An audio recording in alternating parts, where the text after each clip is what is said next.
Oke, selamat siang. Assalamualaikum warahmatullahi wabarakatuh. Sahabat-sahabat YouTube semuanya, insan perminyakan yang ada di Indonesia, yang di offshore maupun yang di onshore. Pagi ini saya berada di salah satu alat operasi produksi, yaitu separator.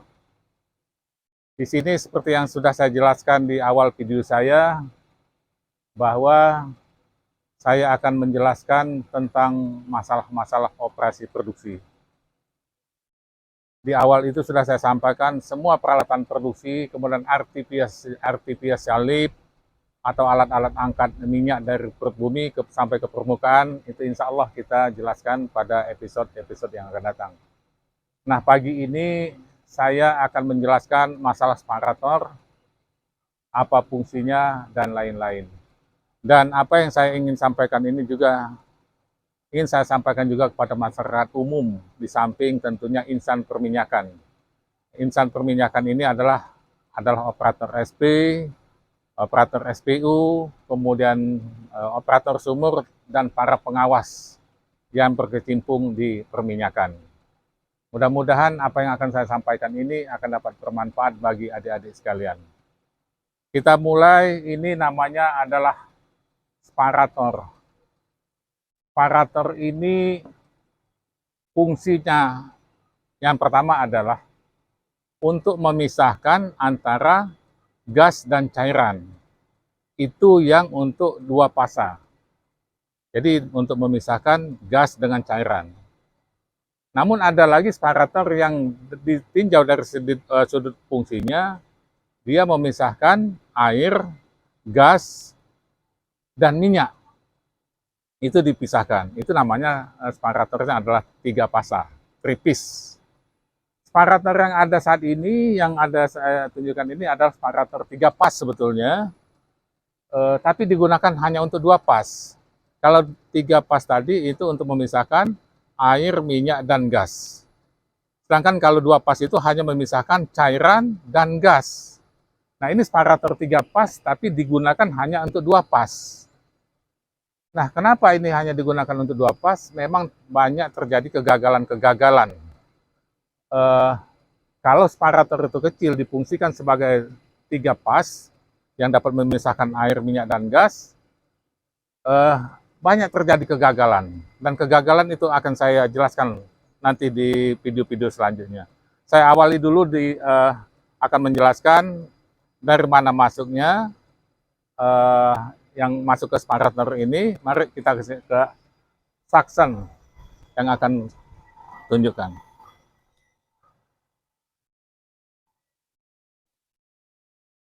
Nah, ini adalah suction atau yang masuk ke alat yang namanya separator ini.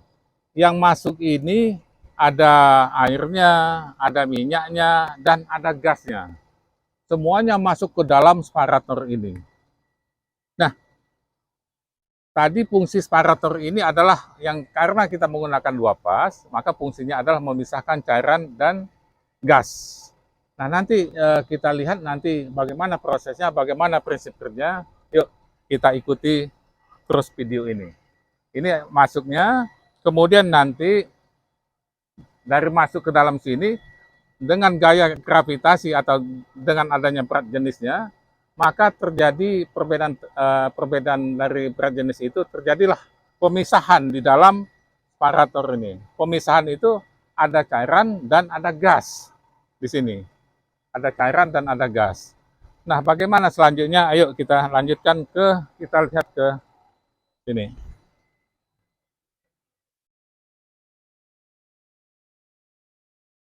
Oke. Nah, kita lanjutkan sini. Jadi, apa yang ada di dalam separator ini adalah sebagian besar adalah cairan. Cairan itu bisa kita lihat di level sini. Nah, ini ada levelnya, bisa kelihatan. Jadi, di batas ini adalah cairan. Di atasnya itu adalah gas. Nah, bagaimana separator ini bisa bekerja? Yang pertama untuk cairan. Cairan ini di dalam ini, apabila cairan ini naik levelnya naik, maka di dalam ini, di samping ini ada namanya fluter atau pelampung. Pelampung yang di sini ada pelampung apabila cairan ini naik ya. Ini bisa dilihat ini. Ini adalah rumah daripada fluternya. Nah, jadi apabila cairan ini naik ke atas ini, naik, maka fluter ini akan menggerakkan controller. Nah, ini namanya controller. Nah, menggerakkan controller ini sehingga controller ini akan memberikan sinyal untuk membuka yang namanya kontrol valve. Nah, ini kontrol valve minyaknya nih. Ini kontrol valve minyak. Nah, ini kontrol valve minyak. Nah, jadi dari controller itu tadi akan memberikan sinyal kepada kontrol valve ini untuk membuka. Nanti kita lebih detail lagi memasuki bagaimana untuk men-setting kontrol valve ini dengan baik dan tepat. Jadi kemudian apabila kontrol valve itu sudah membuka, maka cairan yang ada di dalam sparator ini akan turun lagi. Nah, begitu cairan yang ada di dalam sparator ini turun kembali, maka fluter yang ada di sini akan turun lagi. Akan turun kembali sehingga dia akan memerintahkan controller ini untuk memerintahkan kontrol valve minyak itu atau kontrol valve cairan itu untuk menutup kembali. Inilah yang menggerakkannya. Apa tenaga penggeraknya? Tenaga penggeraknya adalah udara yang bertekanan. Nah, ini bisa kita lihat tekanan di sini adalah 72 PSI, tekanan yang digunakan untuk menggerakkan sistem daripada instrumentasi yang ada di sparator ini. Namun yang masuk ke controller ini tekanannya itu menjadi supply itu tidak sampai setinggi 72 PSI. Yang di sini digunakan hanya antara 20 sampai 25 PSI saja. Gunanya apa untuk tekanan ini? Adalah untuk membuka kontrol valve. Tapi yang membukanya adalah controller ini yang mengaturnya. Nah, jadi kalau tadi sudah apabila dia naik, kemudian dia membuka kontrol valve-nya, kemudian turun lagi, maka kontrol valve menutup lagi. Nah, setelah kontrol valve menutup lagi, begitulah selanjutnya. Jadi, setiap cairan naik, maka controller memerintahkan kontrol valve untuk membuka. Apabila fluter di dalam ini itu menurun lagi, maka controller ini akan memerintahkan kontrol valve untuk menutup kembali. Begitu seterusnya. Nah, kemudian bagaimana dengan gas?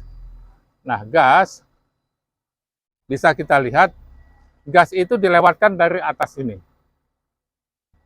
Dilewatkan dari atas ini dengan menggunakan pipa 4 inci kalau sparator ini. Dia melalui sebuah namanya orifice fitting. Ini orifice fitting ini fungsinya adalah untuk membuat beda tekanan antara up dengan down atau antara di atasnya dan di bawahnya. Artinya apa? Di sini tempat memasang plat orifice. Plat orifice itu ininya diameternya 4 inci, kemudian di dalamnya ada lubang kecil. Bisa lubang itu setengah inci atau 0,75 inci atau 1 inci lubang yang ada di dalam. Dengan ada tahanan lubang itulah maka beda tekanan akan terjadi.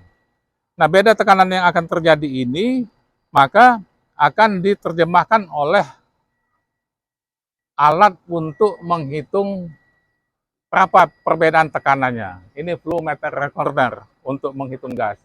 Di sini ada namanya nanti ada statik dan diferensial. Ada statik dan diferensial. Nah, dengan statik dan diferensial itulah kita bisa menghitung berapa volume gas yang melalui sparator ini yang akan masuk ke flaring.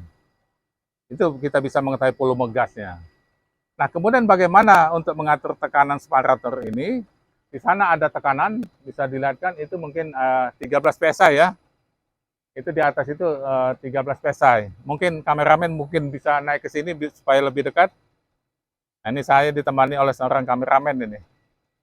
Nah, itu bisa dilihat ya, tekanan sparator ini hanya 13 PSI. Bisa kelihatan ya? Oke. Nah, baik. Nah, apa yang mengatur tekanan yang ada di dalam sparator ini? Yang mengatur tekanan itu adalah namanya kontrol valve. Kontrol valve untuk gas. Ini adalah kontrol valve-nya. Di sini ada kontrolernya.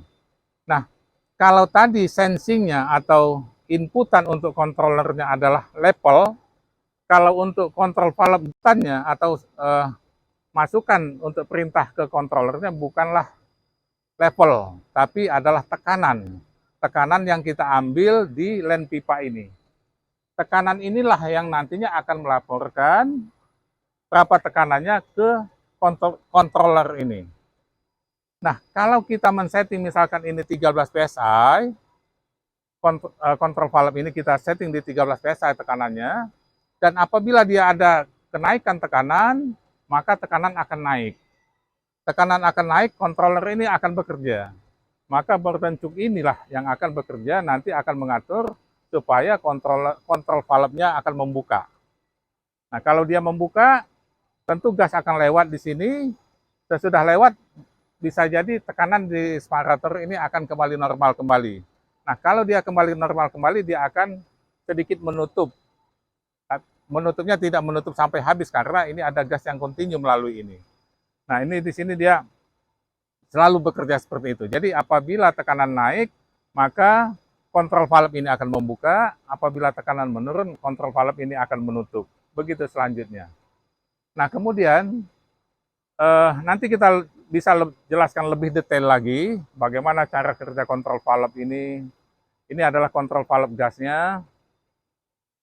Kemudian ini adalah kontrol valve minyaknya. Nah, sebetulnya ini juga karena dia terpis, ada kontrol valve untuk air di sana.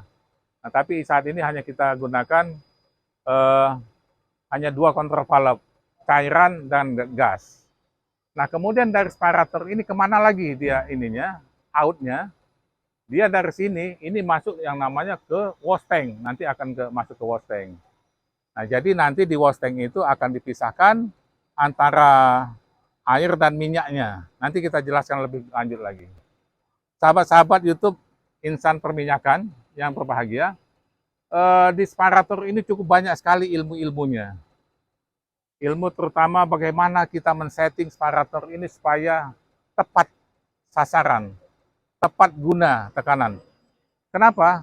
Kalau kita membuat tekanan separator ini tinggi, maka sumur kita yang masuk ke sini akan terhadang, akan terhambat. Tapi kalau kita membuat tekanan ini terlalu rendah, maka dari separator ini tidak bisa menekan ke alat produksi yang selanjutnya, yaitu wash tank. Dia akan tertahan dan akan terjadi luber nanti di ininya separatornya, dan dia akan ke flaring. Nah, itu yang tidak kita inginkan. Bagaimana nanti kita cara men-setting tekanan separator ini yang pas. Itu bisa kita lanjutkan nanti dengan video-video selanjutnya. Kemudian nanti bisa kita juga jelaskan masalah gas ini, apa namanya, flow meter recorder ini. Di sini banyak juga ilmu-ilmunya, terutama untuk adik-adik operator ya. Apa yang dinamakan dengan satuan inci H2O, kemudian ada statik, ada diferensial. Di sini juga ada namanya ring statik, ada ring diferensial. Itu secara khusus nanti akan kita bahas. Nah, kemudian juga di sini ada namanya fluter. Bisa nanti kita jelaskan bagaimana fluter ini lebih jelasnya, bisa kita lihat nanti bagaimana fluter ini bentuknya.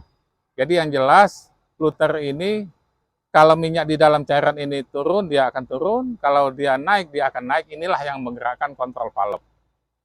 Itu untuk separator ini. Nanti kita akan sambung lagi penjelasan-penjelasan selanjutnya. Kemudian ini apa namanya? Ini Orepis Senior Danil. Ini kalau Senior Danil ini Orepis plate-nya itu dapat diganti dengan yang lain tanpa kita menutup aliran. Ini sudah ada mekanismenya, bisa ditutup dulu ininya, jadi sehingga plat Orepis itu bisa kita ganti-ganti sesuai dengan kebutuhan yang ada. Mungkin itu saja dulu yang dapat saya jelaskan saat ini. Di lain waktu, di episode-episode yang lain, dapat kita jelaskan lebih lanjut. Dari apa yang saya jelaskan ini mungkin ada yang belum pas, bisa adik-adik operator SPU ataupun operator sumur menanyakan, kasih komen di di komentar, kasih komen apa yang mau ditanyakan, bisa kita jelaskan nantinya. Mungkin itu saja dulu yang dapat saya sampaikan. Apabila video ini bermanfaat, ya mungkin adik-adik sudah tahu apa yang harus dilakukan. Tentunya tekanlah tombol like, subscribe, dan bagikan sama teman-teman perminyakan atau juga masyarakat umum yang sedikit ingin tahu dengan masalah-masalah bagaimana cara mengangkat minyak dari dalam bumi sampai dialirkan ke permukaan. Itu saja dulu. Billahi taufiq wal hidayah. Wassalamualaikum warahmatullahi wabarakatuh.